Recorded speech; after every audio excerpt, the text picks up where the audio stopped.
పరిశుద్ధుడవైన మా ప్రియ పరలోకపు తండ్రి, మీ శ్రేష్టమైన ఘనమైన నామానికి వందనాలు చెల్లిస్తూ ఉన్నాం. నీ మహాప్రేమను బట్టి, నీ ఉన్నతమైన కృపను బట్టి మేమందరం మరొకసారి మీ సన్నిధిలో చేరి నీ వాక్యాన్ని ధ్యానిస్తూ ఉండగా సమయోచితమైన మీ జ్ఞానం నాకు దయచేయండి. వినుచున్నటువంటి వారందరూ నీ వాక్యానికి లోబడి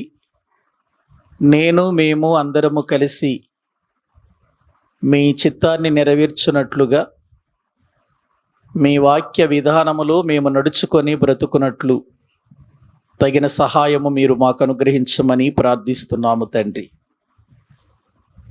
మీ వాక్యము దగ్గరకు వచ్చిన మేము ఏదో విని వెళ్ళిపోయేవారిగా కాకుండా, వినిన వాక్యాన్ని మా హృదయములో భద్రము చేసుకొని ఆ వాక్య ప్రకారము మేము బ్రతుకుతూ దినదినము క్రీస్తు యేసు ద్వారా బలపడుతూ నిత్య జీవము కొరకై మేము సిద్ధపడినట్లు సహాయము చేయండి. ఎందరైతే ఈ శబ్దయంత్రము ద్వారా, లైవ్ ద్వారా నీ వాక్యాన్ని వింటున్నారో వారందరికీ మేలు కలిగించి దీవించమని ప్రార్థన చేస్తూ, మా ప్రభు, మా రక్షకుడు, మీ ప్రియ కుమారుడైన యేసు క్రీస్తు ప్రభు పేరట ప్రార్థించి స్తుతించి వేడుకుంటున్నాము తండ్రి. ఆమేన్. ప్రభునందు ప్రియులారా, దైవ గ్రంథంలో నుండి మనం గత కొన్ని దినాల నుండి సామెతల గ్రంథం, సొలొమోను రాసిన సామెతల గ్రంథాన్ని ధ్యానం చేస్తూ వస్తూ ఉన్నాము. ఈరోజు కూడా మనం మరికొన్ని సంగతులు దేవుని వాక్యములో నుండి చదువుకొని ఆ వాక్య విధానములో మనము అనేకమైనటువంటి విషయాలు నేర్చుకుందాం. సామెతల గ్రంథము 1వ అధ్యాయము 7వ వచనాన్ని దేవుని వాక్యములో నుండి చదువుకుందాం. సామెతల గ్రంథం 1వ అధ్యాయము 7వ వచనాన్ని వాక్యములో నుండి చదువుకుందాం. యెహోవా యందు భయభక్తులు కలిగి ఉండుట తెలివికి మూలము, మూర్ఖులు జ్ఞానమును ఉపదేశమును తిరస్కరింతురు. చాలండి ప్రియులారా, దైవ గ్రంథంలో మనము చదువుకున్నటువంటి ఈ వచనంలో యెహోవా యందు భయభక్తులు ఎలా ఉండాలో, భయభక్తులంటే ఏంటో, భయభక్తులు కలిగి జీవించే వారి జీవితానికి వచ్చే ప్రతిఫలం ఏంటో పోయిన వారంలో మనము నేర్చుకున్నాం. ఆ తదుపరి వచనంలో లేక ఆ తదుపరి లైన్లో మనకు ఒక చక్కని మాట దేవుని వాక్యము సెలవిస్తుంది. మూర్ఖులు జ్ఞానమును ఉపదేశమును తిరస్కరింతురు అని వాక్యంలో చూస్తున్నాం. మూర్ఖులంటే ఎలా ఉంటారు వీళ్ళు? నల్లగా ఉంటారా, తెల్లగా ఉంటారా? ఏ విధమైన రంగులో ఉంటారు వీళ్ళు? మూర్ఖులు ఎట్లా ఉంటారండి? రంగు కాదు, లేకపోతే ఎత్తు కాదు, లేకపోతే వారి పర్సనాలిటీ కాదండి. మూర్ఖులు అనేటువంటి విధానం బైబిలు మనకు నేర్పిస్తున్నటువంటి ఆ గొప్ప సంగతి ఏంటంటే, మూర్ఖులు అంటే ఎంత చెప్పినా లోబడని వాడు, ఎంత విన్నా విధేయత చూపించని వాడు, ఎన్ని మాటలు చెప్పినా ఆ మాట ప్రకారము బ్రతకని వారిని ఏమంటారు? మూర్ఖులు అని అంటాం. అంతే కదండి. మన ఇంటిలో మన పిల్లలు మనము ఎంత చెప్పినా వారు మన మాట వినటం లేదనుకోండి, మనము వెంటనే వారిని ఏమంటామంటే మూర్ఖుడా, ఎందుకు నువ్వు ఎంత చెప్పినా వినటం లేదు అని అంటాం. అలాగే దేవుని విషయంలో కూడా మూర్ఖులైన వారు ఉన్నారు. మూర్ఖులు వీరు ఎంత వాక్యము విన్నా, ఎన్ని మాటలు చెప్పినా, ఎన్ని ప్రసంగాలు విన్నా కొద్దిగా కూడా మార్పు లేనటువంటి జీవితం కలిగిన వారిని మూర్ఖులు అని అంటారు. ప్రియులారా, వాస్తవానికి వాక్యము వింటున్న మనం వాక్యము వినే కొలది మనలో ఏమి రావాలంటే మార్పు అనేది కనపడాలి. వింటూ కూడా మనము ఇంకా దిగజారిపోతున్న స్థితిలో ఉంటే దాని వలన ఎటువంటి ప్రయోజనం ఉండదని దేవుని వాక్యము ద్వారా మనం చూస్తున్నాం. మూర్ఖుడు అనే మాట దైవ గ్రంథములో అనేక స్థలాల్లో వాడబడింది, అనేక వ్యక్తుల కొరకు వాడబడింది. ఎందుకు వాడబడింది అనంటే వారు వినటానికి వింటున్నారు కానీ వారిలో ఎటువంటి మార్పు కానీ, ఎటువంటి వాక్య విధానములో నడుచుకోవటం కానీ, సరిదిద్దుకోవటం కానీ కనబడటం లేదు. ఆ కనబడనటువంటి పరిస్థితినే మూర్ఖత్వం అని అంటారు. ఏవండి, వాక్యం ఏం చెబుతుంది? వాక్యము వినే కొలది మనము క్రీస్తు యేసు స్వారూప్యములోనికి ఏం చేయబడాలి? మనం మార్చబడాలి. క్రీస్తు యేసు స్వరూపములోనికి మనం మార్చబడాలి. అలా మార్చబడినప్పుడే మన జీవితాలు ప్రియులారా దేవుని యొక్క దృష్టిలో పరిశుద్ధత కలిగి, పరిపూర్ణత కలిగి దేవుణ్ణి మనము కలుసుకోవటానికి అవకాశం ఉంటుంది. మనలో ఎంత వాక్యము విన్నా మార్పు రాకపోతే దాని వలన మనము వచ్చి కూర్చొని విని వెళ్ళటం వలన ఏ ప్రయోజనం ఉండదు. సామెతల గ్రంథంలో ఈ మూర్ఖుడు అనే మాట కొన్ని ప్రాముఖ్యమైనటువంటి విధానాలలో కనబడుతుంది. ఆ సంగతులే నేను మీకు తెలియచేస్తాను. బైబిల్ గ్రంథములో మనము చూడగలిగితే మూర్ఖుడు లేక మూర్ఖత్వము కలిగినటువంటి వారిలో మొట్టమొదటిగా మనము చదువుకున్న వాక్యములోనే ఉంది, జ్ఞానమును ఉపదేశమును ఏం చేస్తారు? వీళ్ళు తిరస్కరిస్తారు అని ఉంది. తిరస్కరిస్తారు అంటే గంట సేపు ఒక దైవజనుడు ఎంతో భారంతో బాధ్యతతో వాక్యాన్ని చెబితే విన్న తర్వాత ఒక క్షణంలో ఏముందలే అని దాన్ని తీసివేస్తారు. చూసారండి, వీళ్ళు ఎటువంటి వాళ్ళంటే మూర్ఖులండి. చెప్పబడినటువంటి వ్యక్తి ఎటువంటి వాడైనా చెప్పబడే వాక్యం మాత్రము జీవము కలిగిన దేవుని వాక్యం ప్రియులరది, దేవుని మాట అండి అది. కొన్నిసార్లు ఏంటంటే మనుషులను బట్టి మనం లేక మనుషుల యొక్క విధానాన్ని బట్టి వాక్యాన్ని తిరస్కరిస్తాం మనం.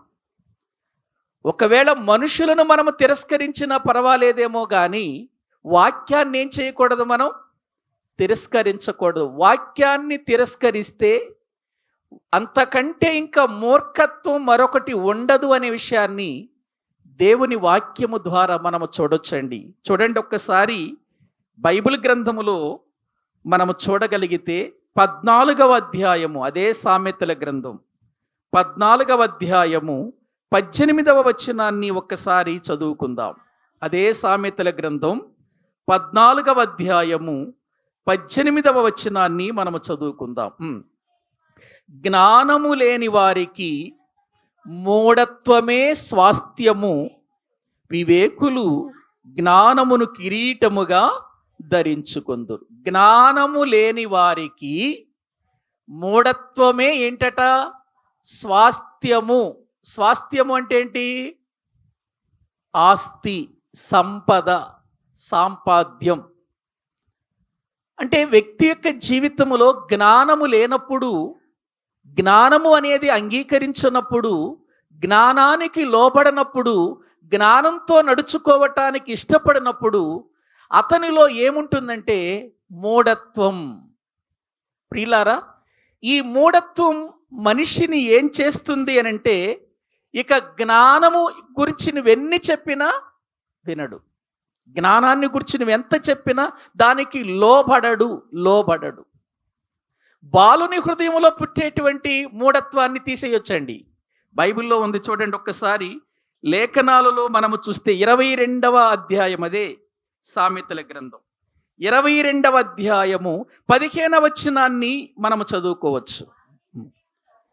బాలుని హృదయములో మూఢత్వము స్వాభావికముగా పుట్టును, శిక్షాదండము దానిని వానిలో నుండి తోలివేయును.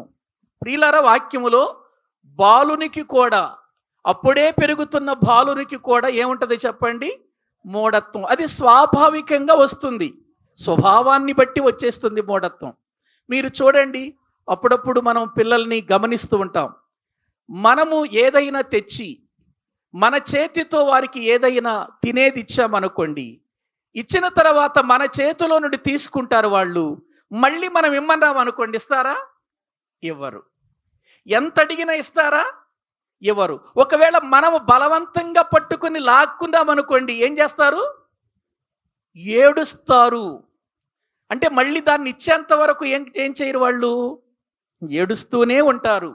అంటే వాడిక ఇది నాది అన్నట్టుగా ఫీల్ అవుతాడు. మనం ఇచ్చినా నాది అన్నట్టుగా ఫీల్ అయిపోతారు వాళ్ళిక. నాది తీసుకున్నారు, నేను ఏడవాలి, ఎలాగైనా దాన్ని తీసుకోవాలి అని మూఢత్వం చూపిస్తాడు. కానీ ఆ బాలుని హృదయములో పుట్టినటువంటి మూఢత్వాన్ని శిక్షాదండము చేత తోలేయొచ్చట. ఏమండి, వాడికి మూఢత్వం ఉందనుకోండి, అలాగే పెద్దవాడవుతున్నాడు, ప్రతి విషయంలో మూఢత్వం చూపిస్తున్నాడు అనుకోండి, వాడిని 2 దెబ్బలేస్తాం మనం. అవసరమైతే బెత్తం వాడతాం. ఎందుకు? ఆ మూఢత్వము వానిలో నుంచి ఏం కావాలి? తొలగిపోవాలని.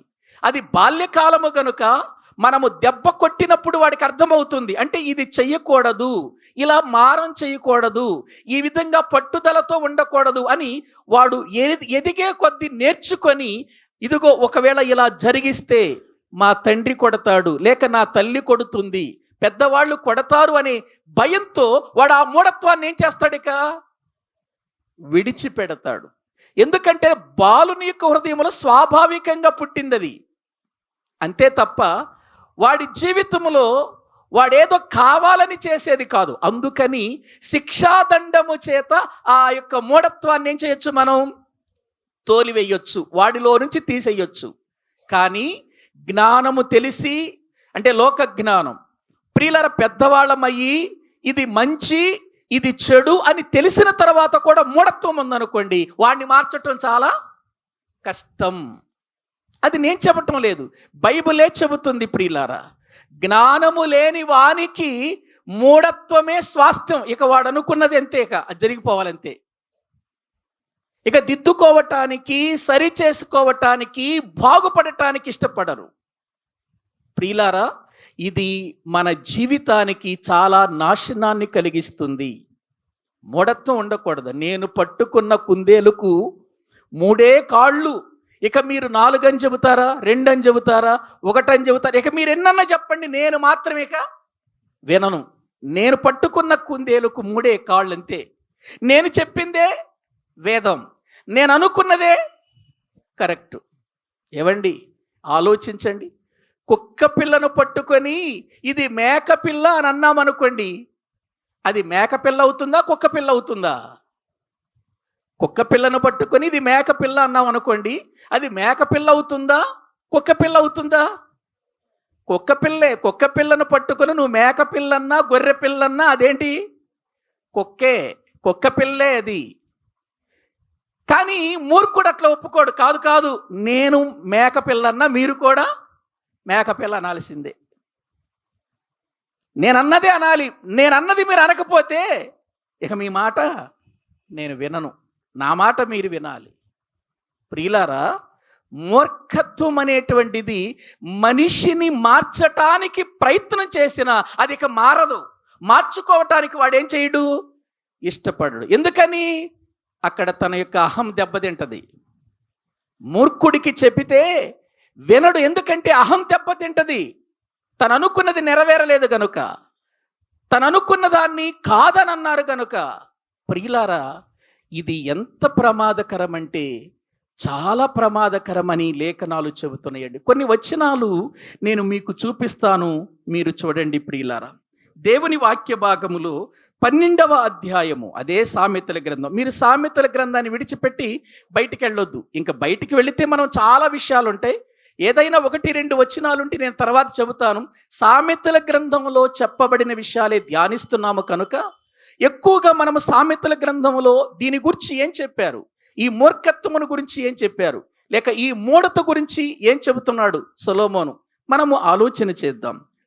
ప్రియులార, సామెతల గ్రంథం 12వ అధ్యాయము 23వ వచనాన్ని చదవండి. సామెతల గ్రంథము 12వ అధ్యాయము 23వ వచనాన్ని మనము చదువుకుందాం.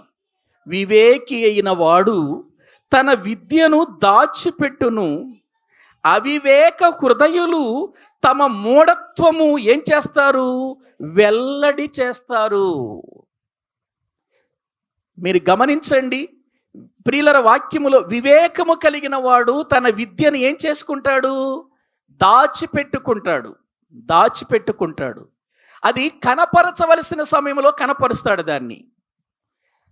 అది ఊరికనే చెప్పుకుంటూ బ్రతకడిక. ఇక వివేకము లేనటువంటి వాడున్నాడే, ఎవడు, మూఢుడు. మనము చదువుకున్నటువంటి వాక్య భాగములు చదవండి, మళ్ళీ చదవండి. వచ్చును, వివేక హృదయులు తమ మూఢత్వము, అవివేక హృదయులు తమ మూఢత్వము ఏం చేస్తారట, వెల్లడి చేస్తారు. వారి పనుల్లో కనబడుతుంది, వారి మాటల్లో కనబడుతుంది, వారి క్రియల్లో కనబడుతుంది ఇక మూఢత్వం. అటువంటి వ్యక్తిని విడిచిపెట్టేయటం చాలా మంచిది. ఇంకా వీడికి చెప్పినా ఏం కాదు, ఎన్నిసార్లు చెప్పినా దిద్దుకోడు, ఎన్నిసార్లు చెప్పినా సరి చేసుకోడు. మూఢత్వమే తన స్వాస్థ్యముగా ఇందాక చదువుకున్నాను చూసారా. ఇక అదే అతని సంపద. అతని జీవితంలో వీటిని గురించి ఆలోచన చేస్తాడు. మూఢత్వములో నుంచి నేను బయటికి రావాలి, నేను ఎందుకు ప్రజల మధ్యలో ఇలా బ్రతుకుతున్నాను, మూఢత్వములో నుంచి బయటకు వచ్చి నేను వివేకముగా నడుచుకోవాలి, వివేకముగా బ్రతకాలి అనే ఆలోచనలోనికి ఆ వ్యక్తి ఇక ఎన్నడూ రావటానికి ఏం కాడు చెప్పండి, ఇష్టపడడు. ఇక తన జీవిత విధానములో మూఢత్వాన్ని ఏం చేస్తూ ఉంటాడు, వెల్లడి చేస్తూ ఉంటాడు. అదే జ్ఞానం అనుకుంటాడు, అదే విద్య అనుకుంటాడు. ఇక్కడ ఏమన్నాడు వాక్య భాగములో, వివేకము కలవాడు తన విద్యను ఏం చేస్తాడు, దాచిపెట్టుకుంటాడు. కొంతమందిని మనం చూస్తాం, బాగా చదువుకుంటారు, బాగా మంచి స్థాయిలో ఉంటారు, కానీ వాళ్ళు ఎన్నడూ కూడా నేను ఈ స్థాయిలో ఉన్నానని, నేను బాగా చదువుకున్నానని ప్రియులారా ఆ విషయాన్ని బయటికి ఏం చేయరు, వాళ్ళు వెల్లడి చేయరు. వాళ్ళకి ఎందుకు ఉపయోగపడుతుందో దానికే ఉపయోగించుకుంటారు. కానీ మరికొంతమంది ఉంటారు, వాళ్ళు ఏంటంటే నేనెంత చదువుకున్నానో, నేనెంత జ్ఞానవంతుణ్ణో ఎవరికి తెలియాలి, అందరికీ తెలియాలని మాటికి నేను ఎంత చదువుకున్నానో తెలుసా, నేను ఎంత జ్ఞానవంతుడినో తెలుసా, అసలు నా స్టేటస్ ఏంటో తెలుసా, నా స్థాయి ఏంటో తెలుసా, ఇలా మాట్లాడుతూ ఎదుటి వారిని చిన్న చూపు చూస్తూ ఉంటారు. ప్రియులారా, బాగా చదువుకున్నటువంటి వారిలో ఉన్నటువంటి జ్ఞానము కంటే అస్సలు చదువుకోనటువంటి వారిలో గొప్ప జ్ఞానులు లేరా అండి? మేము బాగా చదువుకున్నామని చెప్పుకునేవాడికి ప్రియులారా ఎంతో మాకు జ్ఞానం ఉందనుకుంటాడు, కానీ 10 మందిలో కూర్చుంటే వాడి జ్ఞానము తేలిపోతుంది. కానీ జ్ఞానము ప్రియులారా, ఈ లోక సంపద లేక ఈ లోక సంబంధమైన చదువు విద్య లేకపోయినప్పటికీ కూడా వాడు 10 మందిలో మాట్లాడే మాట అందరికీ ఎలాగుంటుందంటే అది ఉపయోగకరముగా ఉంటుంది. చదువుకున్న వాడి మాట ఉపయోగకరంగా కనపడదు అక్కడ, కానీ చదువు లేని వాడు మాట్లాడిన మాట ఉపయోగకరంగా ఉంటుంది. ఇప్పుడు చెప్పండి, వీళ్ళిద్దరిలో జ్ఞానులు ఎవరు? ఆలోచిస్తున్నారండి? మనకు ఎంత చదువుకున్నామా, లేక ఎంత స్థాయిలో మనం ఉన్నామా, ఎంత గొప్పవారమా అనేది మన జీవితంలో ప్రియులర వెల్లడి చేయకూడదు. అది నీకు నీ యొక్క జీవితానికి అది ఉపయోగపడేటువంటి విధానములో దానిని వాడుకోవాలి. అంతేగాని ఇతరులను కించపరచటానికి, ఇతరులను బాధ పెట్టడానికి, ఇతరులను చిన్న చూపు చూడటానికి దాన్ని ఎప్పుడు కూడా మనం ఏం చేయకూడదు చెప్పండి, ఉపయోగించుకోకూడదు. వాక్యం చెబుతుంది, వివేకము గలవాడు తన విద్యను ఏం చేస్తాడు? దాచిపెడతాడు. అవివేక హృదయులు ఏం చేస్తారట? తమ మూఢత్వాన్ని ఎప్పటికప్పుడు వెల్లడి ఎందుకంటే తను గొప్పవాడిగా చూపించుకోవాలన్న ప్రజల మధ్యలో, తను గొప్పవారిగా చెప్పుకోవాలి ప్రజల మధ్యలో. ఇటువంటి స్థితి క్రైస్తవ జీవితములో ఏ రీతిగా కూడా ఉపయోగము లేనిది అని మనం తెలుసుకోవాలి. మరొక మాట మీరు చూస్తారా? వాక్య భాగములో మనము చూస్తే ప్రియులారా, 15వ అధ్యాయము 21వ వచనం చదవండి. అదే సామెతల గ్రంథము 15వ అధ్యాయము 21వ వచనాన్ని మనం చదువుకుందాం.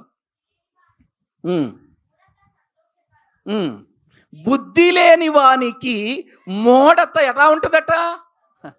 నేను మూఢత్వం కలిగి ఉన్నానే, నేను మూర్ఖుణ్ణే, ఎందుకు నేను ఇలా ప్రవర్తిస్తున్నానని ఆలోచన ఉండదంట వాడికి. అదే వాడికి ఏంటట?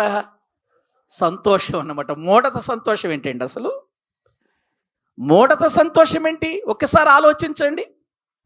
ఇటువంటి పరిస్థితులలో ఉండి చాలామంది ఆధ్యాత్మికమైన స్థితుల్లో ఎదగనటువంటి వారు క్రైస్తవ సమాజంలో ఎంతోమంది మనకు కనబడుతున్నారు ప్రియులారా. ఎందుకు మూఢత్వం? దేనికి? నేర్చుకునే చోట నేర్చుకోవాలి ప్రియులారా. చెప్పే చోట మనము జ్ఞానం ఉపయోగించి చెప్పాలి. అంతేగాని మన బ్రతుకులో మనం అనుకున్నది, మనము చెప్పింది, లేకపోతే మన జీవితాలలో ప్రియులారా మనం ఏదైతే చెబుతున్నామో అది కరెక్ట్ కాకపోయినా, అది సరైంది కాకపోయినా కూడా దానిని బట్టి మనం ఆనందిస్తాం. చూసారా? అది ఏమంటారంటే లోక సంబంధంగా శునకానందం అంటారు దాన్ని. ఏ ఆనందం? ఏమండి, ఒక్కసారి ఆలోచించండి. ఇలా వారి జీవితాల్లో అవివేకాన్ని వెల్లడి చేస్తారు, కానీ వాళ్ళు ఏమనుకుంటారు? మేము జ్ఞానులం అని అనుకుంటారు. జ్ఞానం కలిగిన వాడు చాలా జాగ్రత్తగా ఉంటాడు, వివేకంతో ప్రవర్తిస్తాడు. ఎక్కడ మాట్లాడాలో అక్కడ మాట్లాడతాడు, ఎక్కడ నోరు తెరవాలో అక్కడ నోరు తెరుస్తాడు. ప్రియులారా, అదే బైబిల్ గ్రంథములో మరొక మాట ఉంటుంది చూడండి ప్రియులారా. ఒక వ్యక్తి యొక్క జీవితంలో 18వ అధ్యాయం 13వ వచనం చదవండి. అదే సామెతల గ్రంథం 18వ అధ్యాయము. సంగతి వినకముందు ప్రత్యుత్తరం ఇచ్చువాడు తన మూఢతను బయలుపరిచి సిగ్గునందును. సంగతి వినకుండా ఏమిస్తాడట? ఏవండి, ఒక సంగతి మనము పూర్తిగా విన్న తర్వాతే, ఆ సంగతి మనకు పూర్తిగా అర్థమైన తర్వాతే మనం ఏమివ్వాలి? ప్రత్యుత్తరం ఇవ్వాలి. అంతేగాని సంగతి వినకముందే మనం ఎదుటి వ్యక్తి మాట్లాడుతున్నప్పుడే ఆ మాటలు పూర్తిగా వినకుండా వాడికి సమాధానం చెప్పాలి అని అనుకుంటాం. చూసారా? అది మూఢత, అది మూఢత. అందుకే బైబిల్లో ఏమన్నాడంటే, వినుటకు వేగిరపడండి, మాట్లాడుటకు నిదానించండి అన్నాడు. వినటానికి ఎక్కువ టైం ఇవ్వాలి. మనం వినటానికి వేగిరపడాలి, తొందరపడాలి. వినటానికి తొందరపడాలి, కానీ మనం వినటానికి తొందరపడం, మాట్లాడటానికి తొందరపడతాం. వాక్యం చెబుతున్న విషయాలు చూడండి, మూడుని యొక్క విధానం చూడండి. సంగతి వినకముందు ప్రత్యుత్తరం ఇస్తాడు. అసలు ఒక వ్యక్తికి మనము ప్రత్యుత్తరం ఇవ్వాలి అని అంటే ఎదుటి వాని విషయాలన్నీ వింటే కదా ప్రత్యుత్తరం ఇవ్వాల్సింది. మనకు అర్థమయ్యేది ఎప్పుడే కదా, అప్పుడే కదా తెలిసేది. అది మనకు అర్థం కాకుండానే వాడు మాట్లాడుతూ ఉండగానే సగంలోనే మనం ప్రియులర ప్రత్యుత్తరం ఇవ్వటానికి ప్రయత్నం చేశామనుకోండి, అది సరైన సమాధానం అవుతుందా? సరైన ప్రత్యుత్తరం అవుతుందా? అవ్వదు. అందుకే ఇక్కడ అంటున్నాడు, సంగతి వినకముందు ప్రత్యుత్తరం ఇచ్చువాడు తన మూఢతను బయలుపరచబడి చివరికి ఏమైపోతాడు? సిగ్గునొందుతాడు. మళ్ళీ సిగ్గునొందిన తర్వాత మళ్ళీ అతడు కనపడడు. ఎందుకంటే తన మూఢతను దిద్దుకోడు. అయ్యో, నేను మూఢతతో మాట్లాడాను, నేను పూర్తిగా సంగతి వినకముందు మాట్లాడాను, అనవసరంగా 10 మందిలో నేనేమైపోయాను? సిగ్గుపడిపోయాను అని సిగ్గేమని ఉంటుందా? ఉండదు. ఎందుకని? వాడి మూఢత వాడికి స్వాస్థ్యం, సంతోషకరం. వాడికి అది ఆనందం, వాడికి సంతోషం. ఒక స్త్రీకైనా ఒక పురుషునికైనా ప్రియులారా ఇటువంటివి లేనప్పుడు నిజంగా అండి దేవుని వాక్య విషయములో ఎదగలేమండి. మనం ఎదగలేం. మనము ఎదగాలి అనంటే, ఆత్మీయ స్థితిలో బలపడాలి అనంటే, క్రీస్తు స్వారూప్యములోనికి మనము మార్చబడాలంటే మూర్ఖతను ఏం చేయాలి? మనం విడిచిపెట్టాలి. మూర్ఖత యొక్క ప్రిలర ప్రమాదకరమైన స్థితి ఎంత ఘోరంగా ఉందో మీరు ఒకసారి ఆలోచించండి. సంగతి వినకముందు వాడు ప్రత్యుత్తరం ఇస్తాడు, చివరికి వాడు ఏమైపోతాడు అంటే సిగ్గుపడిపోతూ ఉంటాడు. మూడుని విధానం అండిది, మూఢత్వము కలిగిన వాని పరిస్థితి అండిది. జ్ఞాని అయిన సొలొమోను చెబుతున్న మాటలండివి. సొలొమోను చెబుతున్న సామెతలలో ఎంతగా అతడు మనకు గొప్ప పాఠాన్ని నేర్పుతున్నాడో ఆలోచించండి. వాస్తవానికి సొలొమోను ఒక రాజు, ఒక అధికారము కలిగిన వాడు. ఒక్క మాటలో చెప్పాలంటే జ్ఞానములో దేవుని యొద్ద నుండి ఉన్నతమైన స్థాయిని పొందినవాడు, జ్ఞానవంతుడు. అతని జ్ఞానము వినుటకు ఎక్కడి నుండి వచ్చారు? భూపతులందరూ, లోకములో ఉన్న భూపతులందరూ కూడా అతని జ్ఞానము తెలుసుకోవటానికై వచ్చారు. ఎక్కడైనా మిడిసిపడ్డా? ఎక్కడైనా నా జ్ఞానానికి భూలోకమే కదిలింది అని అదిరిపడ్డా? ఎక్కడైనా నా జ్ఞానానికి అందరూ నా కాళ్ళ దగ్గరకు వచ్చాడని ఎక్కడైనా తన జీవితంలో అనుకున్నాడా? వచ్చిన ప్రతి వారికి తనను అడిగిన ప్రతి ప్రశ్నకు చాలా చక్కగా ఏమిచ్చాడు చెప్పండి? సమాధానమిచ్చిన వాడిగా. ఇది దేవుని జ్ఞానము అని, ఈ జ్ఞానంతోనే నేను ఇలా బ్రతకగలుగుతున్నానని నమ్మి ఆ జ్ఞానమును వృద్ధి చేసుకోవటానికి ఇష్టపడ్డాడు. కానీ ఎక్కడ కూడా అతనిలో ప్రియులారా ఇదిగో ఈ మూఢత కనిపించలేదు. అందుకే చెబుతున్నాడు, ఇదిగో మూఢత అనేది మనిషికి ఎంత ప్రమాదమో, మూర్ఖత్వం అనేటువంటిది మనిషిని ఎట్టి స్థితికి తీసుకుని వెళుతుందో మీరు వినండి. ఎప్పుడైనా సంగతి విన్న తర్వాత ప్రత్యుత్తరం ఇవ్వండి. సంగతి వినకుండా ప్రత్యుత్తరం ఇచ్చేవాడు తన మూఢతను వెల్లడి చేసుకొని చివరికి ఏమైపోతాడన్నాడు? సిగ్గు నొందుతాడు.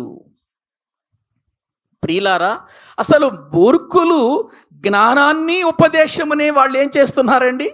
తిరస్కరిస్తున్నప్పుడు వీటన్నిటితో ప్రియులారా వాడికేంది? అందుకే వాడు హఠాత్తుగా పడిపోతాడండి, పతనమైపోతాడండి, దీవెన లేని వాడైపోతాడండి. ఒక్కసారి చూడండి, అదే 28వ అధ్యాయము 18వ వచనాన్ని మనము చదువుకుందాం. సామెతల గ్రంథము 28వ అధ్యాయము 18వ వచనాన్ని చదువుకుందాం.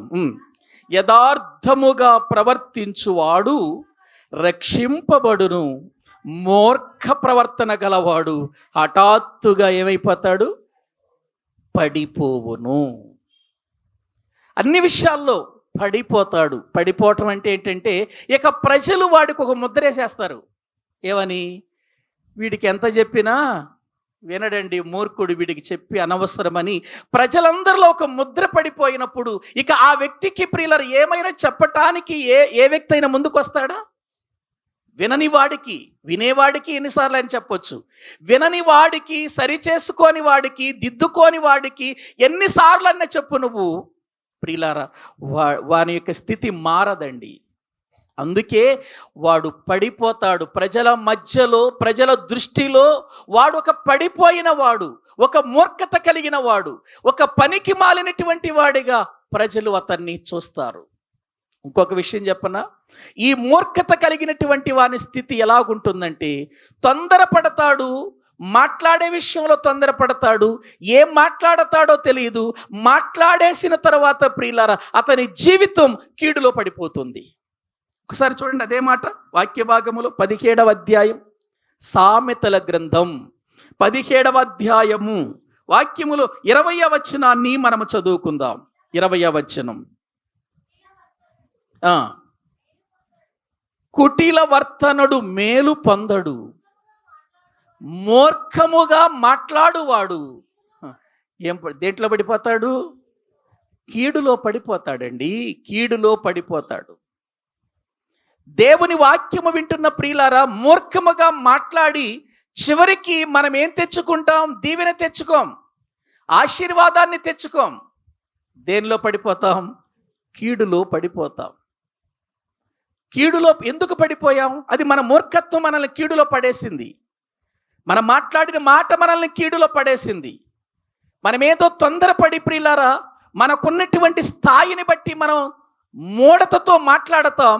ఎదుటి వ్యక్తి బాధపడుతూ ఎంతో వేదన చెందుతూ ఉన్నప్పుడు మళ్ళీ ప్రియులారా, మనం ఏదో చేయటానికి, సరిదిద్దుకోవటానికి కాదు, ఏదో మళ్ళీ దాన్ని మైమర్పించటానికి ప్రయత్నం చేస్తాం. దానిలో మనము ప్రియులారా కీడును సంపాదించుకున్న వారమైపోతాం. ఇది మూర్ఖుని యొక్క విధానం. మూర్ఖుడు యొక్క విధానము దేవుని వాక్యములో సొలొమోను గారు రాశాడు అనంటే ఎంత అనుభవముతో అతడు రాశాడో మనము తెలుసుకోవలసినటువంటి విషయం. మరొక విషయాన్ని నేను మీకు తెలియచేస్తాను. ఒకవేళ తండ్రి లాంటి వాడు, ఒకవేళ జ్ఞానము కలిగిన వాడు, ఇతన్ని ఎలాగైనా శిక్షలోనికి తీసుకురావాలి, ఇతన్ని ఎలాగైనా మార్చాలి, ఇతన్ని ఏ విధము చేతనైనా సరి చేయాలి అని ఒకవేళ శిక్ష చేయటానికి ప్రయత్నం చేస్తే అతని స్థితి ఎలాగుంటుందో చూడండి. 15వ అధ్యాయం 5వ వచనం. అదే సామెతల గ్రంథము 15వ అధ్యాయము 5వ వచనాన్ని మనము చదువుకుందాం. మూఢుడు తన తండ్రి చేయు శిక్షను ఏం చేస్తాడు?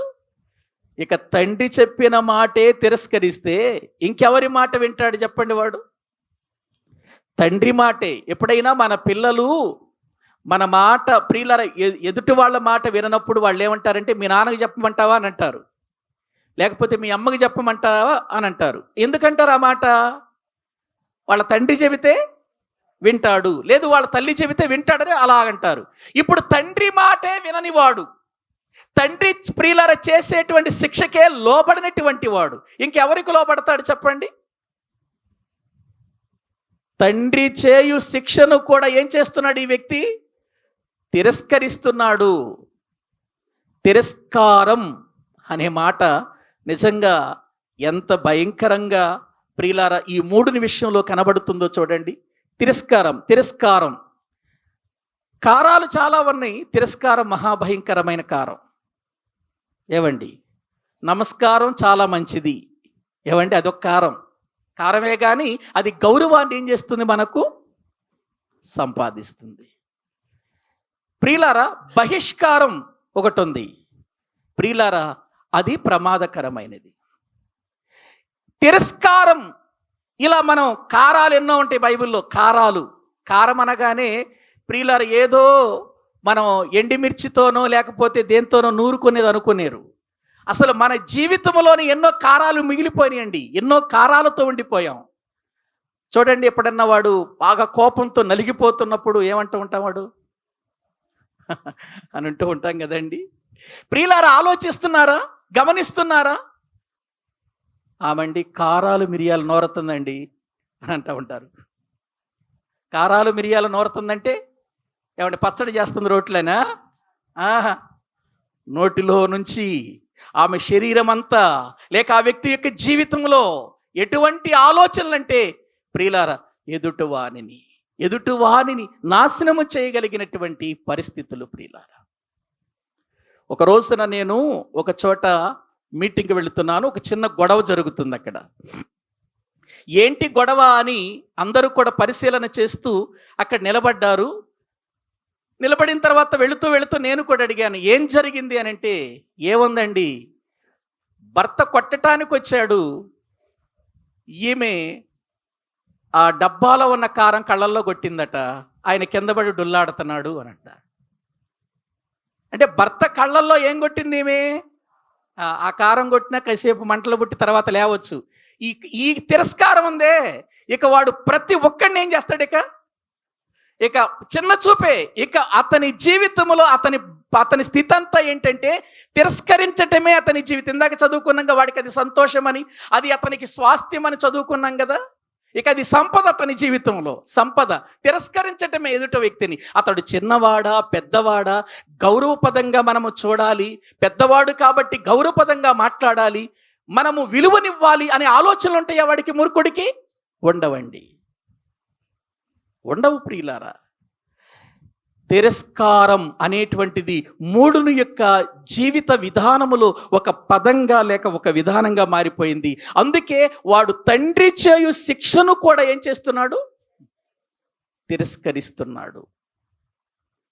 మూర్ఖుని యొక్క పరిస్థితి ఇలాగుంటుంది ప్రియులారా, గమనించండి. ఇంకా మీరు గమనిస్తే లేఖనాల్లో మనము చూడగలిగితే ప్రియులారా, వ్రాయబడిన మాటలు మనము చూద్దామండి. అదే 27వ అధ్యాయం, సామెతల గ్రంథము 27వ అధ్యాయము 22వ వచనం చదవండి. మూడుని రోటిలోని గోధుమలతో రోకటతో దంచిన వాని మూఢత. ఇప్పుడు మూఢుడు తన మూఢత్వాన్ని రోకట్లో వేసి దంచాలి. చూడండి, ఇక్కడ మూఢుని యొక్క మూఢత్వాన్ని గోధుమలతో కూడా కలిపి రోట్లో వేసి దంచితే గోధుమలు పిండి అయిపోతున్నాయట. కానీ ఏం ప్రియులారా, ఆ మూఢత అనేది ఏం కావట్లేదట, తొలగిపోవట్లేదట. అంటే రోట్లో దంచినా తొలగిపోవట్లేదా? ఎంతగా అతని జీవితంలో రోకటి దెబ్బలు తగిలినా కూడా మూఢత్వాన్ని విడిచిపెట్టట్లేదా? ఎన్ని రోకలి దెబ్బలు తగిలినా మూఢత్వాన్ని విడిచిపెట్టడు. మూఢత్వం యొక్క విధానమే అటువంటిది. ప్రియులారా, ఒక్కసారి ఆలోచించండి. అందుకే సొలొమోను 1వ అధ్యాయములోనే 7వ వచనములో రాస్తూ మూర్ఖులు జ్ఞానమును ఉపదేశమును తిరస్కరిస్తారు అని వ్రాయబడింది. వాడికి జ్ఞానంతో పని లేదు, వాడికి వివేకముతో పని లేదు, వాడికి తెలివితో పని లేదు, వాడికి ఉపదేశంతో పని లేదు. ఒకవేళ వాడికి చెప్పినా కూడా వాడు వినడు. రోకటి దెబ్బలే వాడికి ప్రియులారా ఏమాత్రము ఆ మూఢత్వము నుంచి విడిపించటానికి ఇష్టపడలేదు అని అంటే ఇంకా ఏ దెబ్బ తగిలితే అతడు ప్రియులారా మారతాడు చెప్పండి? ఏవండి, రోకలు తీసుకొని, రోకలు అంటే తెలుసా? ఇప్పుడు వాళ్ళకి తెలుసా? ఇప్పుడు వాళ్ళకి అంతగా తెలియదేమో రోకటి అంటే. పూర్వపు దినాల్లో ప్రియులారా పిండి వంట చేసుకోవాలన్నా, లేదు ఇంట్లో కూరలో కారాన్ని తయారు చేసుకోవాలన్నా ఒక పెద్ద రోలు ఉండేది. ఆ రోట్లో ప్రియులారా ఈ ఎండిమిర్చి లేకపోతే పిండి కానీ ఇది దంచటానికి దాని మీద ఒక ప్రియులారా కుంది అనేది పెట్టేవాళ్ళు. దాని మీద పెట్టి 2-3 కలిసి ఏం చేసేవాళ్ళంటే రోకళ్ళు తీసుకొని ఒకళ్ళ తర్వాత ఒకళ్ళు ఏం చేస్తూ ఉండేవాళ్ళు, దాన్ని దంచుతూ ఉండేవారు. ఆ దంచుతున్నప్పుడు ఆ రోకటి దెబ్బలు లోపల ఉన్నటువంటి ప్రియులారా ఆ మిర్చికి కానీ లోపల వేసిన పదార్థానికి తగిలి అవి నజ్జుగా మెత్తగా ఏమైపోయేవి, నలిగిపోయేవి. రోకటి దెబ్బకు నలిగిపోయేవి. ఇప్పుడు రోకటి దెబ్బలు ఎక్కడున్నాయి? అంత మిషన్లో హేటివే కదా. కారాలు కానీ పిండిలు కానీ పట్టించుకురావాలంటే ఎక్కడికి వెళ్తున్నాం మనం ప్రియులారా? మిషన్ల దగ్గరికి వెళ్ళిపోతున్నాం కదా. రోకటితో దంచేవాళ్ళు ఎక్కడ కనబడుతున్నారు? రోకటి దెబ్బ ఒక కనబడుతున్నటువంటి అది ఎటువంటి పదార్థాన్నైనా మెత్తన చేస్తుంది. కానీ మూర్ఖుడికి నీవు ఎంత గట్టి వాక్యం చెప్పినా, ఎంత గట్టిగా వాక్యం చెప్పినా, వాడి జీవితంలో శిక్ష వస్తుందని చెప్పినా, ఎన్ని రోకటి దెబ్బలు తగిలినా వాడి జీవితంలో ఏమి రాదంటున్నాడు? మార్పు అనేది రాదు. ప్రియులారా ఆలోచించండి. అందుకని దేవుని వాక్య భాగములో ప్రియులారా మూఢత్వము అనేటువంటిది ప్రమాదకరము. కాబట్టి ఈ ప్రమాదము నుండి మనము తప్పించుకోవాలి. ఈ మూఢత్వము నుండి మనము తప్పించబడాలి.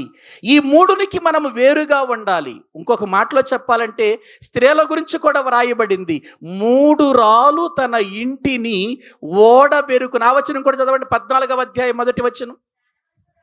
జ్ఞానవంతురాలు తన ఇల్లు కట్టును, 3 రాలు తన చేతులతో తన ఇల్లు ఏం చేస్తుందట?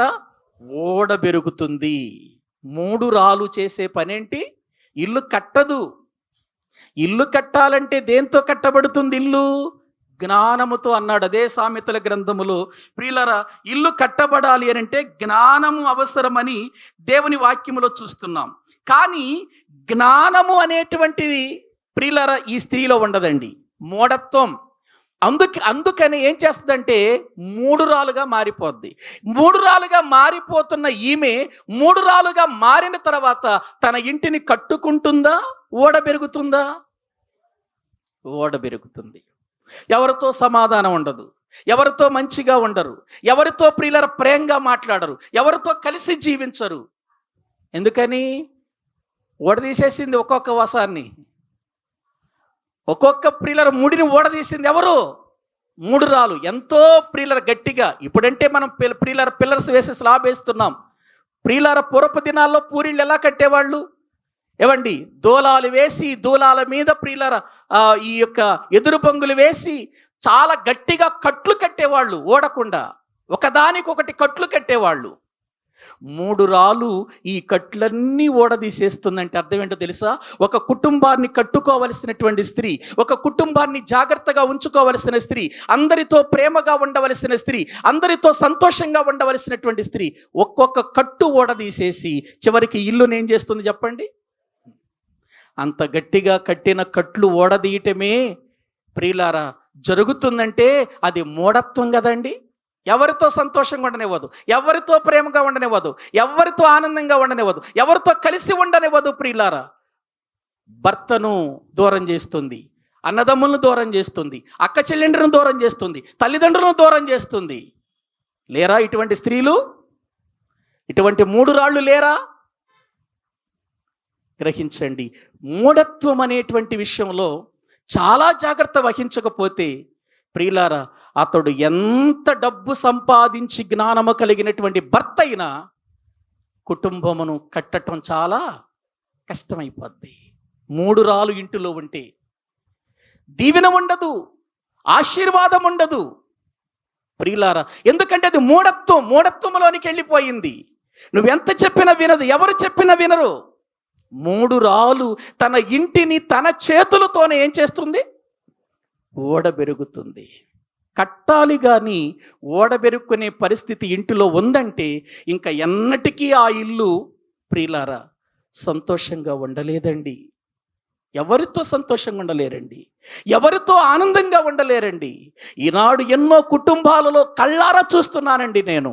ఎన్నో కుటుంబాలలో ఇటువంటి పరిస్థితులు ప్రియులారా చెబుతున్నటువంటి వారు. ఒక అత్త వచ్చి అంటుంది, అయ్యగారు మా ఇంటి కొరకు ప్రార్థించండి, నా కోడలు నన్ను పట్టించుకోవటం లేదు.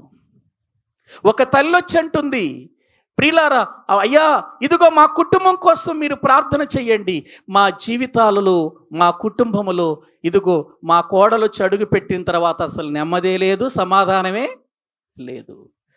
ఎంతో ప్రేమగా ఉండే నా కొడుకు, ఎంతో ప్రేమగా ఉండే నా కూతురు, ఎంతో ప్రేమగా ఉండే నా అల్లుడు, ఎంతో ప్రేమగా ఉండే నా కోడలు, ఎంతో ప్రేమతో ఉండే నా అన్నలు, ఎంతో ప్రేమతో ఉండే నా అక్కలు, ఎంతో ప్రేమతో ఉండేటువంటి బంధాలన్నీ తెంచేసిందండి అడుగు పెట్టడంతో అంటారు. లేవా ఇటువంటి కుటుంబాలు? తెగిపోయిన బంధాలు తెగిపోతున్నాయి.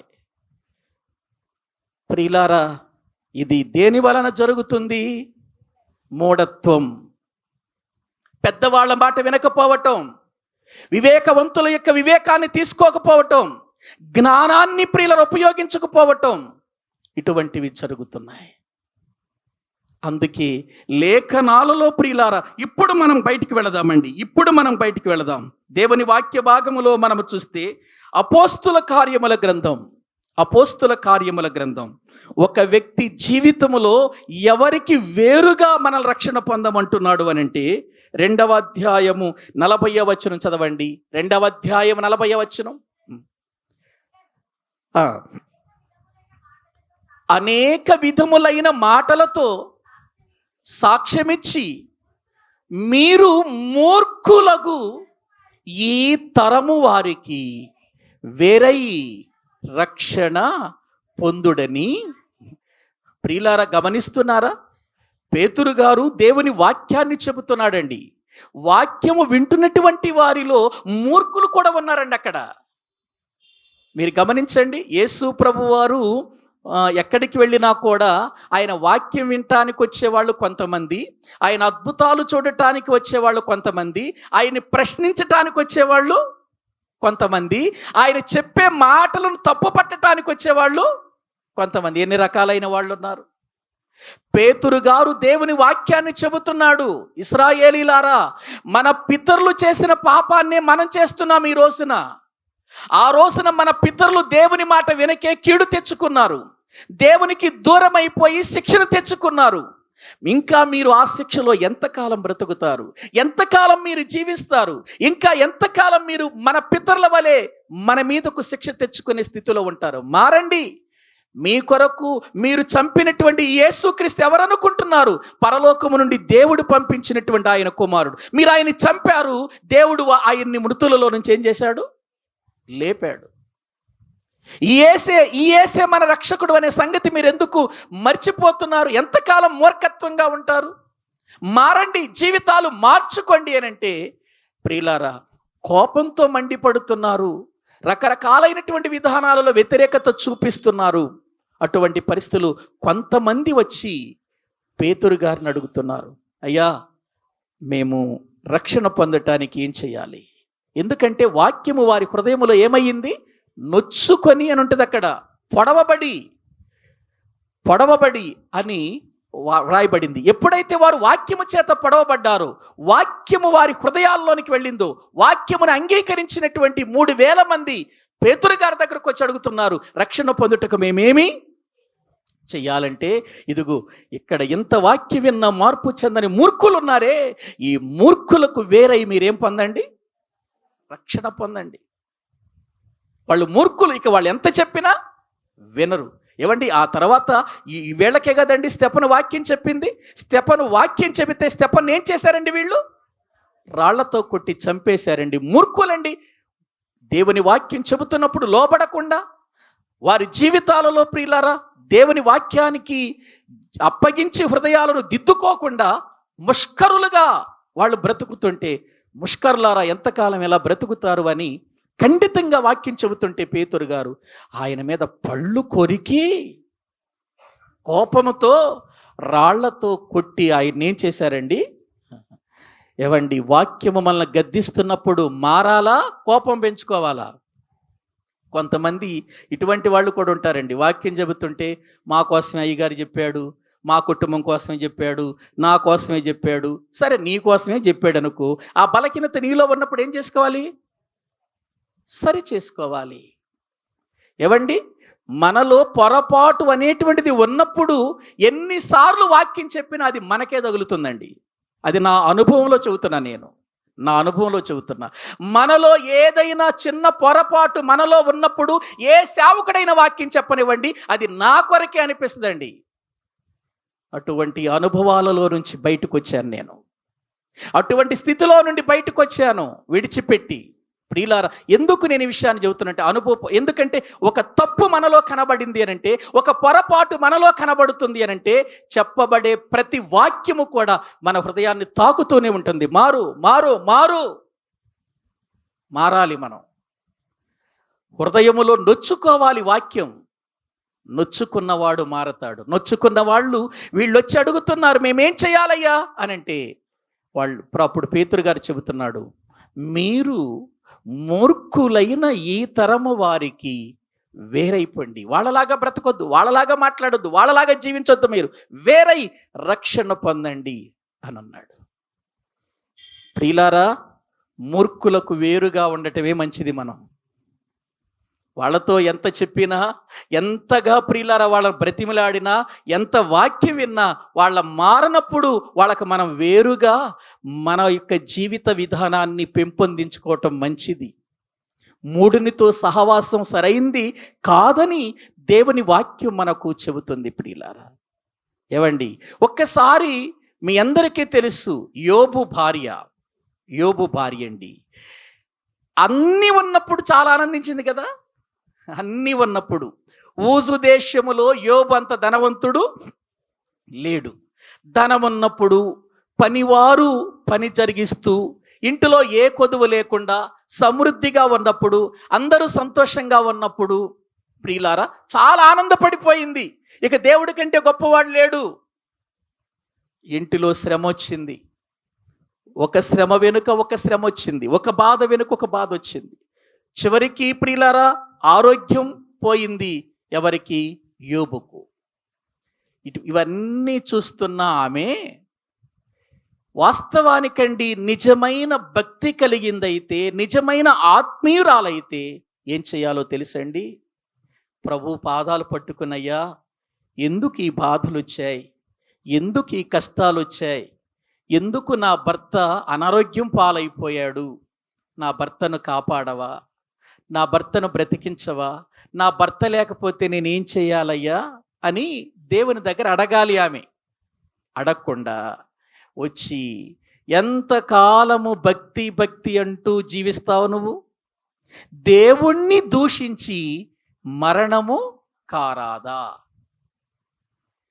ఈ బాధ అనుభవించే కంటే చచ్చిపోవటం మేలయ్యా అని అంటే అదొక రకం.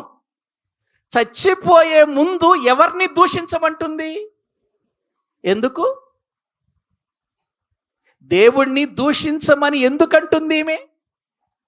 విన్న మాటలు ఏమైపోయినాయి, చేసిన కార్యాలు ఏమైపోయినాయి, ఆమె జీవితంలో, ఆమె బ్రతుకులో ఉన్న ఆశీర్వాదం ఏమైపోయింది? ఆశీర్వాదం ఉన్నప్పుడు ఆమె జీవితం ఏ స్థితిలో ఉంది? అన్నీ ఉన్నప్పుడు ఒక రకంగాను, అన్నీ పోయిన తర్వాత మరొక రకంగా బ్రతికే బ్రతుక జీవితం అంటే? శ్రమైనా, బాధైనా, కష్టమైనా మనము వాటన్నిటినీ ప్రియులను జయించుకుంటూ వెళ్ళాలండి. కుటుంబము ఎప్పుడు కూడా ఒకే విధానములో ఉండదండి. కుటుంబములో ఎప్పుడు కూడా చికెన్ మటనే తినవండి. అప్పుడప్పుడు మన జీవితంలో కారాలు కూడా తినాలండి. కొన్నిసార్లు అవి లేనప్పుడు నీళ్లు కూడా పోసుకొని త్రాగాలండి. ఒకవేళ అవి కూడా లేనప్పుడు ఉపవాసముతో ఉండాలండి. కుటుంబ జీవితం అంటే ఇది. పెళ్లి రోజు ప్రమాణం అదే కదండి మనది. కష్టమైనా, నష్టమైనా, బాధైనా, ఇరుకైనా, ఇక ఇలా చెప్పుకుంటూ వెళ్ళండి మీరు. ఏమండి, ఇన్ని జరిగినా నేను నిన్నేం చెయ్యను, మరణము వరకు విడిచిపెట్టను. ప్రమాణం బాగా చేసావు ఆ రోజు, పెళ్లి రోజు. తర్వాత వచ్చే శ్రమలు, తర్వాత వచ్చే బాధలు వచ్చేసరికి నిన్ను చేసుకోకుండా ఆమెను చేసుకుంటే బాగుండేది. మొదట వచ్చింది సంబంధం కదా. కొంతమంది అంటారు, నిన్ను చేసుకుని ఇన్ని బాధలు పడుతున్నాను. ఆ మొదట వచ్చిన సంబంధం చాలా డబ్బు కలిగిన వాళ్ళంట, చాలా ఆస్తులు కలిగి. ప్రియుల కొంతమంది స్త్రీలు అంటారు, నిన్ను చేసుకోకుండా ఇదిగో ఆ చదువుకున్న అబ్బాయిని చేసుకునే బాగుండేది, ఎంతో చక్కగా భార్యను చూసుకుంటున్నాడు అని ఇంకొకళ్ళ మీద పెట్టి మనం ఏం చేస్తాం? మన కుటుంబాన్ని ప్రియులారా పాడు చేసుకుంటామండి. మన కుటుంబముగా ఒక్కసారి ప్రియులారా దేవుని సన్నిధానములో వారు జతపరచబడిన తర్వాత మన కుటుంబం మరొక కుటుంబాన్ని చూస్తూ సాగిపోకూడదు. వాళ్ళు ఏదో ఉన్నతమైన స్థితిలో ఉన్నారు కాబట్టి నేను కూడా ఆ స్థితిలో ఉండాలని కాదు. ప్రియులారా, ఒకవేళ ఉండాలనుకుంటే, దేవుడు అది నీకు ఇవ్వాలనుకుంటే, నువ్వు దేవుని దగ్గర దేవునికి నమ్మకంగా యథార్థంగా బ్రతికినప్పుడు దేవుడు ఇస్తాడు. కానీ అది ఒక్కటే ప్రియులారా మన జీవితాంతం మనం అనుభవించం. బైబిల్ చెబుతుంది, దేవుడు మన యొక్క జీవితాలలో ప్రియులారా అనేక రీతులుగా మన జీవిత చక్రం అనేటువంటి ఈ యొక్క చక్రములో ఈ బండి నడిపిస్తూ ఉన్నప్పుడు సుఖ దుఃఖములను జతపరిచాడు నందు బైబిల్లో. ఏం చేశాడు ఆయన? మన జీవిత విధానములో సుఖ దుఃఖములను ఏం చేశాడు? జత చేశాడు. నువ్వు కోరుకున్నా, నువ్వు కోరుకోకపోయినా సుఖము ఉంటుంది, దుఃఖము కూడా ఉంటుంది. కుటుంబము అన్న తర్వాత ఉంటుందండి, తప్పనిసరిగా ఉంటుందండి. వీటన్నిటినీ జయించుకుంటూ, వీటన్నిటినీ ఓర్చుకుంటూ, వీటన్నిటిలో నుండి అడుగులు ముందుకు వేసేటువంటి స్త్రీయే జ్ఞానవంతురాలు. బాధ వచ్చినప్పుడు, కష్టం వచ్చినప్పుడు ప్రియులారా నువ్వు అనేక రకాలుగా మాట్లాడుతూ కుటుంబాన్ని బజారు పాలు చేసే స్త్రీగా ఉండకూడదు. అన్నీ ఉన్నప్పుడు ఎంతో ఆనందంగా బ్రతికిన ఈమె అన్నీ పోయిన తర్వాత చాలా వేదన, బాధ అనుభవిస్తూ తన భర్త దగ్గరికి వెళ్ళి, అయ్యా ఈ బాధ అనుభవించే కంటే చచ్చిపోతే మేలు అంటే ఒకవేళ ఆ కోపంలో అందా అనుకోవచ్చు. కానీ ఇంకొక మాట అంటుంది ఆమె, సర్వ సృష్టికర్త అయినటువంటి దేవుణ్ణి ఏం చేయమంటుందండి? అసలు ఆ మాట ఆమె నోట రావటానికి ఆమె జీవితంలో ఏమన్నా భయం అనేది ఉందండి? అందుకే యోబు అన్నాడు, మూర్ఖురాలు మాట్లాడుచున్నట్టు నీవు మాట్లాడుతున్నావు. దేవుని వలన మనము మేలునే అనుభవించాలా, కీడు అనుభవించుట తగదా అన్నాడా? మంచి భర్త అండి. అసలు అటువంటి భర్తను ఎట్లా చెప్పమంటుందో, అటువంటి భర్తను ఎలాగూ చావమంటుందో నాకు అర్థం కావట్లేదండి. భర్త యొక్క శ్రమలలో నువ్వు కూడా ఏకమైపోవాలి. భర్త పడే బాధ నీ బాధ కావాలి, భర్త పడే వేదన నీ వేదన కావాలి. ప్రియులారా అనారోగ్యంగా ఉండి నువ్వు ఆరోగ్యంగా ఉండటం కాదు. ఆయన ఆరోగ్యంగా ఉన్నప్పుడు, ఆ అనారోగ్యమైన పరిస్థితులు ఆయన ఉన్నప్పుడు, బాధలో ఆయన ఉన్నప్పుడు దాన్ని పంచుకోవలసిన బాధ్యత, సహకారిగా నీకు లేదా భార్యగా? నీ భర్తకి ఏదైనా బాధ కలిగితే అది నీకు కలిగినట్టు ఉండాలి. నీ భర్తకి ఏదైనా నష్టం జరిగితే అది నీకు జరిగినట్టుగా ఉండాలి. కానీ అలా కాకుండా నీకు జరిగింది నేను బాగానే ఉన్నా, నీకు రోగం వచ్చింది నేను ఆరోగ్యంగానే ఉన్నా అని మనం ఎప్పుడు కూడా మాట్లాడుకోకూడదు ప్రియులారా. ప్రియులారా 3 రాళ్ళు తన ఇంటిని ఓడబెరుకుకున్నట్లుగా మనము ఓడబెరుకుకోకూడదు. దేవుని వాక్యము వింటున్న ప్రియులారా, మూర్ఖులకు ఈ తరము వారికి మీరు వేరై రక్షణ పొందండి. ఇంకొక మాట ఫిలిప్పీకు రాసిన పత్రికలు అంటాడు చూడండి. ఫిలిప్పీలకు రాసిన పత్రిక 2వ అధ్యాయం 14వ వచనం. మీరు మూర్ఖమైన వక్రజనము మధ్య నిరపరాధులను, నిష్కళంకులను, అనింద్యులనైన దేవుని కుమారులగునట్లు సణుగులు, సంశయములను మాని సమస్త కార్యములను చేయండి అని అంటున్నాడు. ఫిలిప్పీ సంఘానికి జైల్లో ఉన్నటువంటి ప్రియులర పౌలు గారు ఉత్తరము రాస్తూ ఏం చెబుతున్నాడు ఫిలిప్పీ సంఘంతో అనంటే, ఫిలిప్పీ సంఘస్థులారా, మీరు వక్రజనము మధ్య ఉన్నారు. ఏ జనము? మళ్ళీ చదవండి వచ్చును. మీరు మూర్ఖమైన వక్రజనం అన్నాడు చూడండి. ఏ జనం వాళ్ళు? మూర్ఖమైన వక్రజనం మధ్య ఉన్నారు. వాళ్ళ మధ్యలో మీకేముండకూడదు? సణుగులు ఉండకూడదు, సంశయాలు ఉండకూడదు. మీరు దేవుని ఎదుట నిష్కళంకులు, మీరు దేవుని సన్నిధిలో పరిశుద్ధులు. దేవుడు మీకు ఇచ్చిన రక్షణ ఉన్నతమైన రక్షణ. మీరు వారి మధ్యలో ఎట్లా ఉండాలంటే లోకమందు జ్యోతులుగా ఉండాలి, జ్యోతులుగా కనపడాలి.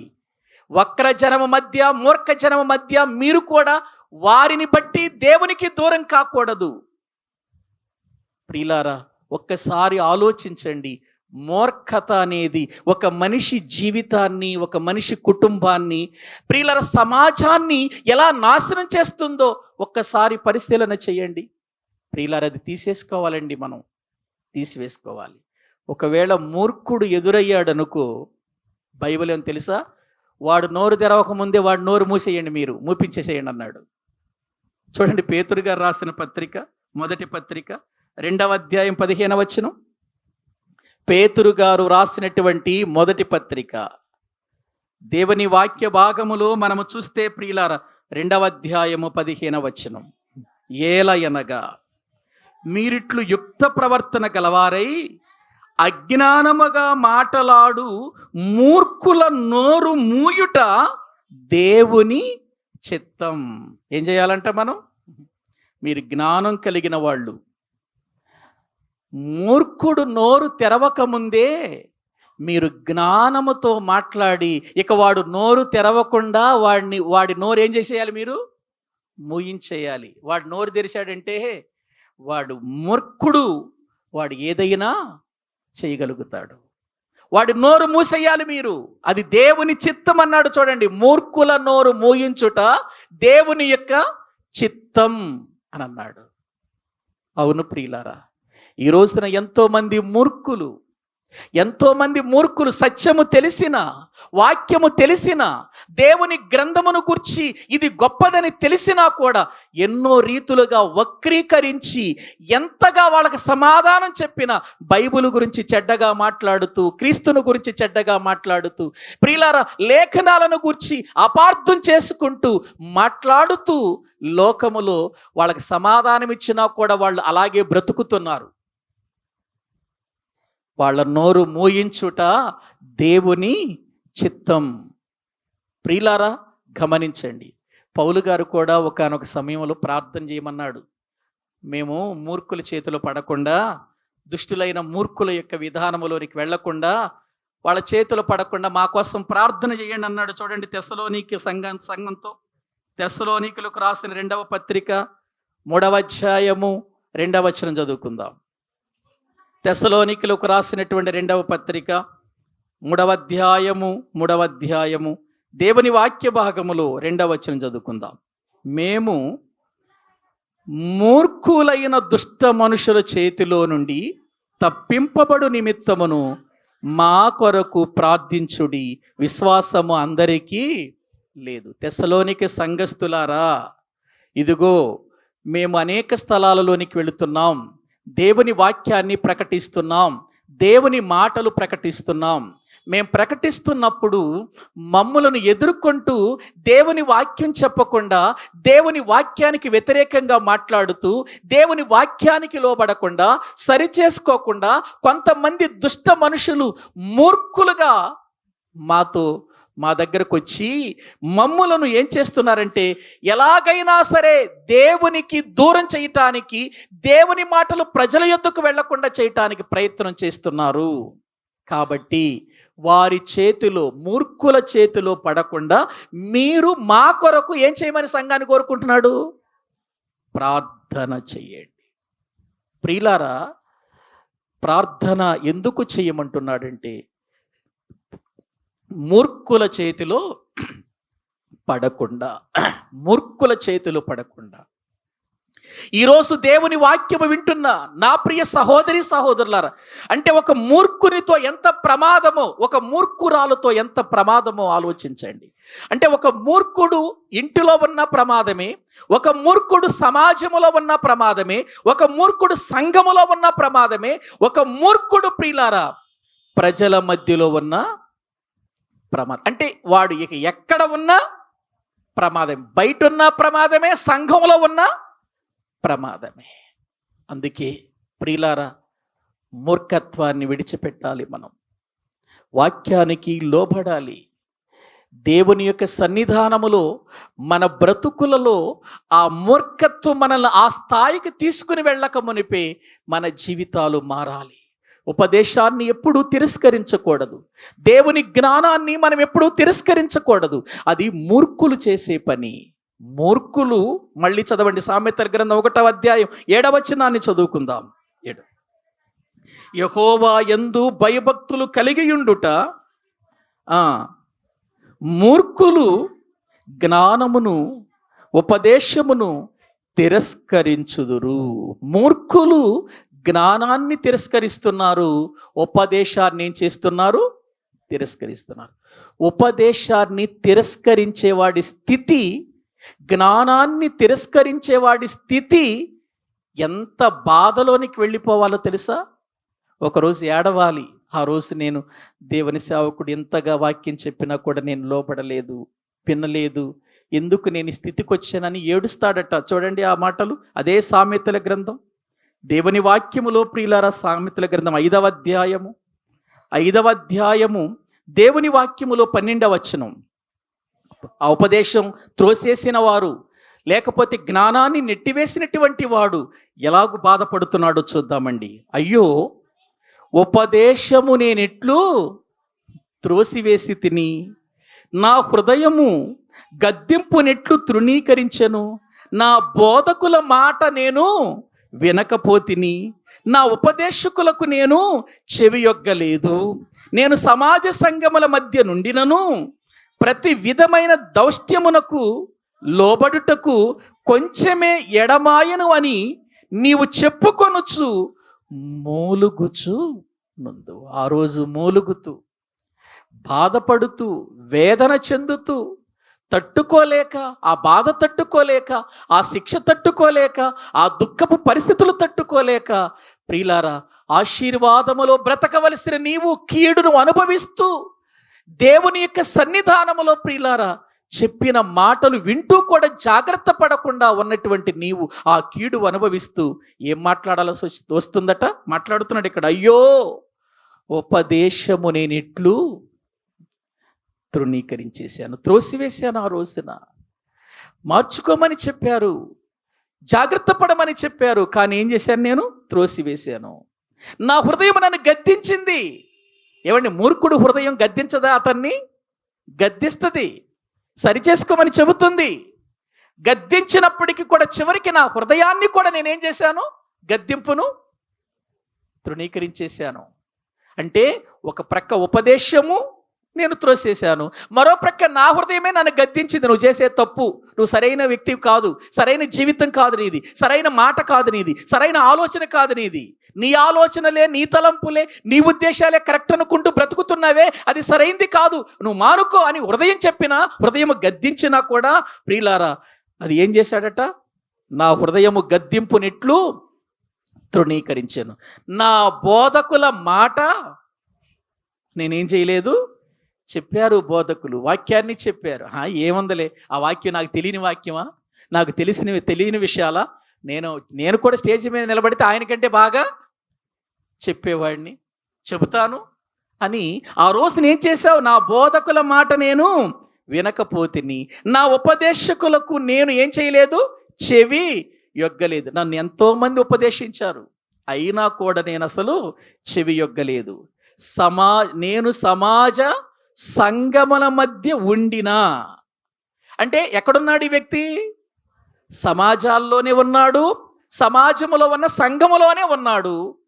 ప్రియులారా, తన హృదయము దగ్గరికి వాక్యం వచ్చినా నెట్టేశాడు, తన జీవితంలో సేవకులు చెప్పినా నెట్టేశాడు, ఉపదేశకులు వచ్చి, పెద్దవారు వచ్చి ఉపదేశించినా కూడా నెట్టివేశాడు. అతడు మాట్లాడుతూ ఆ రోజు బాధపడుతున్నాడు. ఆ కీడొచ్చినప్పుడు, ఆ శిక్ష వచ్చినప్పుడు, ఆ వేదన కలిగినప్పుడు, ఆ దుఃఖము కలిగినప్పుడు, ప్రతి విధమైన దౌష్ట్యమునకు లోబడుటకు కొంచెమే ఎడమాయను అని నువ్వు చెప్పుకొనుచు మూలుగుచునుందువు. ప్రియులారా, ఆలోచించండి. మూలుగు ఎప్పుడు వస్తుందండి మనిషికి?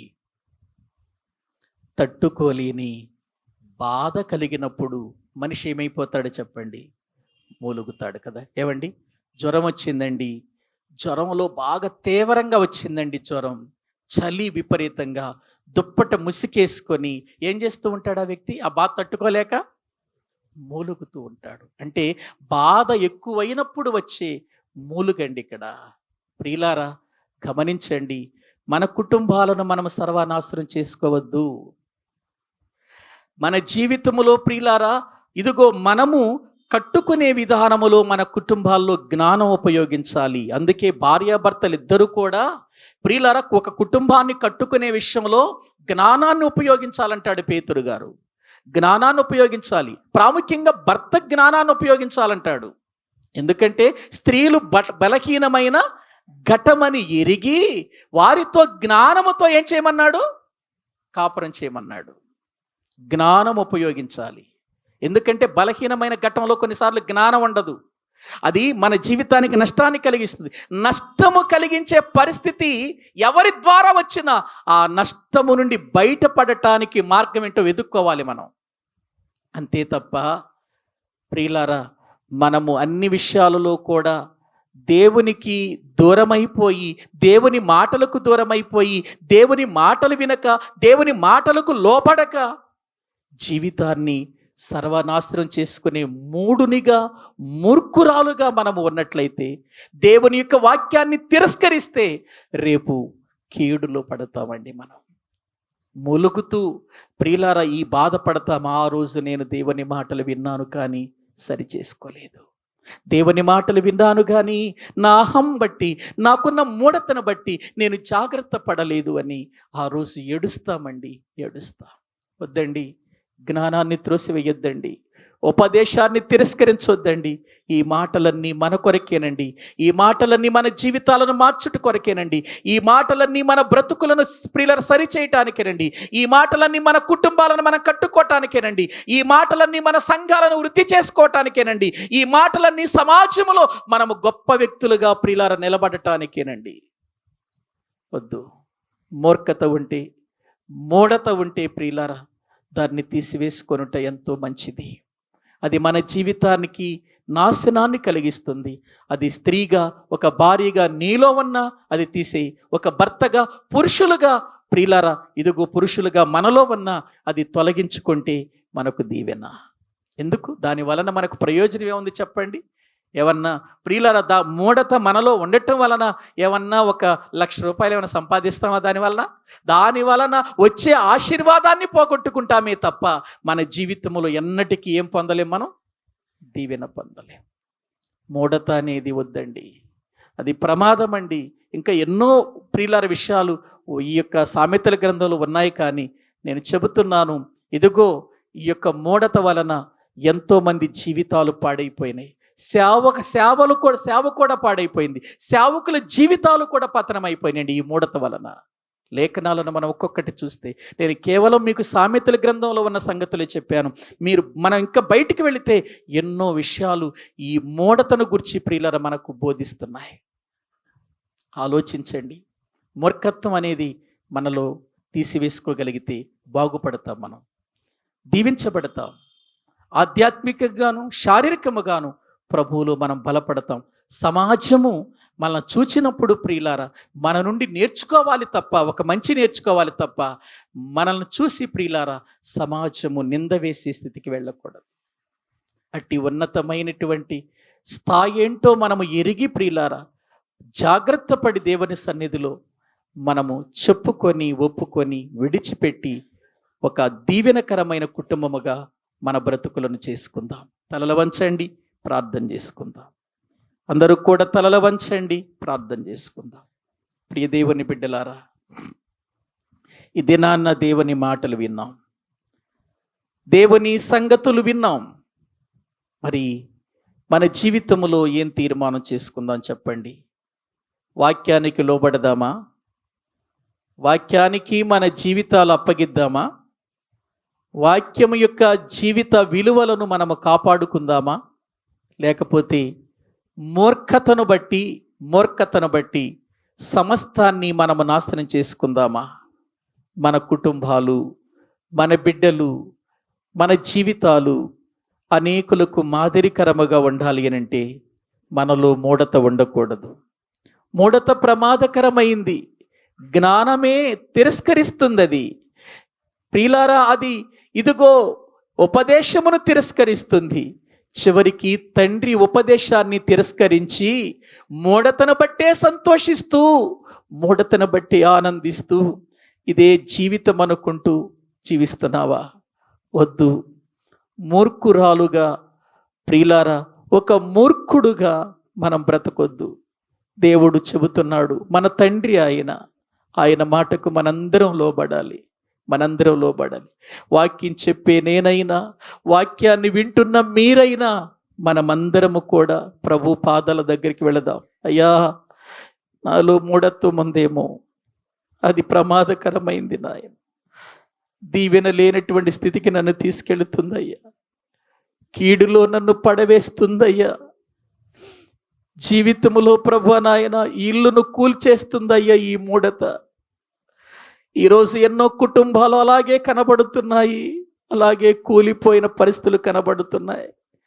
ఎన్నో కుటుంబాలలో నెమ్మది లేకుండా, సంతోషం లేకుండా, ఆనందం లేకుండా, ప్రేమ లేకుండా ఇంటిలో బ్రతుకుతున్నారు. కానీ కక్షలతో, అసూయలతో, ద్వేషాలతో, రకరకాలైనటువంటి విభేదాలతో బ్రతుకుతున్నారయ్యా.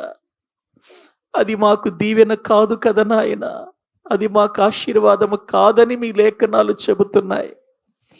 తండ్రి, ఒకవేళ అటువంటి వారి చేతిలో మేము పడకుండా కాపాడమని పౌలు గారు లాంటి వాడే ప్రార్థించమని కోరుకుంటున్నాడంటే ఆ మూర్ఖుల యొక్క స్థితి ఎంత ప్రమాదకరమైందో చూస్తున్నామయ్యా.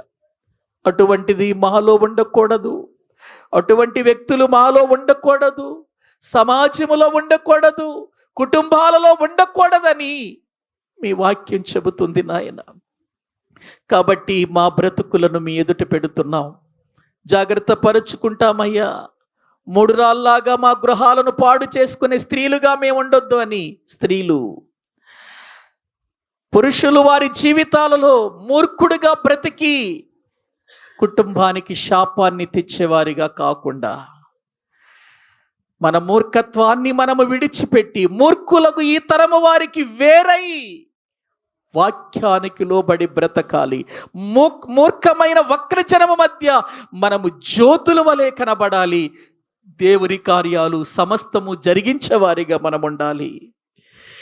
అట్టి ఉన్నతమైనటువంటి స్థితిలో మనము జీవించటానికి మనందరము కూడా కొన్ని నిమిషాలు ప్రార్థన చేద్దాం. అందరూ కూడా నోరు తెరచి, ప్రియులారా, ఎవరికి వాళ్ళు ప్రార్థన చేయండి. అందుకే కదా మనం ఇక్కడికి వచ్చాం, అందుకే కదా దేవుని సన్నిధికి వచ్చాం. ఇంతవరకు వాక్యం విన్నాము. వాక్యాన్ని ఎత్తిపట్టి ప్రియులారా మన హృదయాలను దేవుని ఎదుట పెడదాం.